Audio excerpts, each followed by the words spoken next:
এক বধূ দুই স্বামী, এই শিরোনামটি যেন বাস্তবের পাতায় লিখলেন এক নারী। প্রথম স্বামীকে না জানিয়েই গোপনে অন্য এক যুবকের সঙ্গে সংসার পেতেছেন তিনি। তার এই দ্বৈত জীবন ধরা পড়ার পরই শুরু হয় চরম নাটকীয়তা। এ যেন সিনেমার কাহিনীর বাস্তব রূপ।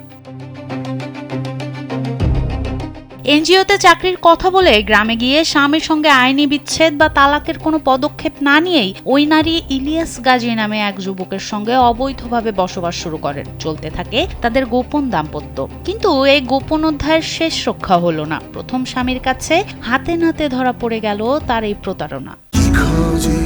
সেনসেশন ক্লাসিক স্ট্রবেরি ও কফি ভ্যারিয়েন্টে আগে থেকে এই ছেলেটার সাথে সম্পর্কে জড়িত ছিল। তা জড়িত থাকার পরে ঢাকা থেকে 1.5 বছর আগে আসছে বাড়িতে আসার পরে সে চাকরি করবে। আমি বলছি না, চাকরি করার দরকার নেই, তুমি আমার সাথেই থাকবা। কিন্তু সে চাকরি করবেই, তার বাবা মা বছর চাকরি করুক, এই চাকরিটাই হলো তার জীবনের কাল। ইনফর্ম পাওয়ার পরে আমি এখানে আসি যে ও তো একটা বাসায় আছে, এরকম ওর এক্স বয়ফ্রেন্ডের সাথে না কার সাথে ও। তারপরে আমি সকালবেলা আমি চলে আসি, পরে দেখি এখান থেকে আসতে, তা আমি তো দেখে চিনি ফেলেছি, সামনে গেছে আর ধরছি, পরে হাত ধরে এদিকে নিয়ে আসতেছি যে যেতেই হবে এখানে।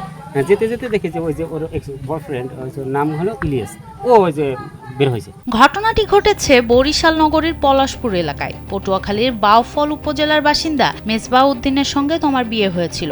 বাইং হাউসে চাকরি করার সুবাদে ঢাকায় থাকতো তারা। ভালোই কাটছিল তাদের জীবন। কিন্তু 1.5 বছর আগে গ্রামে ফেরেন ওই নারী। এই নতুন পথই তাকে নিয়ে যায় পরকীয়ার দিকে। আমি ডিভোর্স দিয়ে আইছি, তার বইনে কইলে আমরা সরা কাবিন পড়াইছি, কাজীর কাছে প্রমাণ আছে, কাজী আইতে আছে।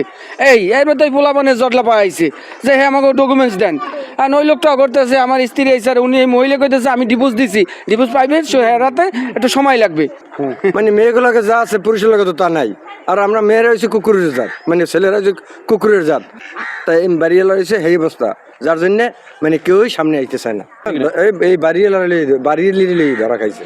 দীর্ঘ খোঁজাখুঁজির পর মঙ্গলবার সকালে মেজবাহ পলাশপুর কলোনিতেই তার স্ত্রীকে হাতে নাতে ধরে ফেলেন। কিন্তু চরম নাটকীয়তা তৈরি হয় যখন মানুষজন জড়ো হওয়ার পরেও ওই নারী তার দ্বিতীয় স্বামী ইলিয়াস গাজীর হাত ধরে প্রকাশ্যে পালিয়ে যান। তবে তার দাবি প্রথম স্বামীর সঙ্গে সম্পর্ক না থাকায় তিনি দ্বিতীয় স্বামীকে বৈধভাবেই বিয়ে করেছেন।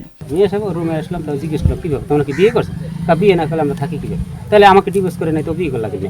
আপনাকে ডিভোর্স করেছে, আমাকে ডিভোর্স করেছে কি? ও ডিভোর্স করেছে? হ্যাঁ ডিভোর্স করেছে তো 2 বছর আগে।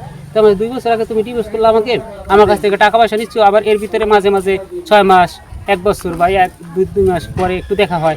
ঘটনার পর দ্বিতীয় স্বামী ইলিয়াস গাজী সাংবাদিকদের সামনে থেকে দ্রুত গা ঢাকা দেওয়ার চেষ্টা এবং প্রথম স্বামীকে তালাক না দিয়ে দ্বিতীয় পুরুষের সঙ্গে ঘর বাঁধা নারীর এই দাবি আদেও আইনগতভাবে কতটা বৈধ, সেই প্রশ্ন এখন এলাকার মানুষের মুখে মুখে।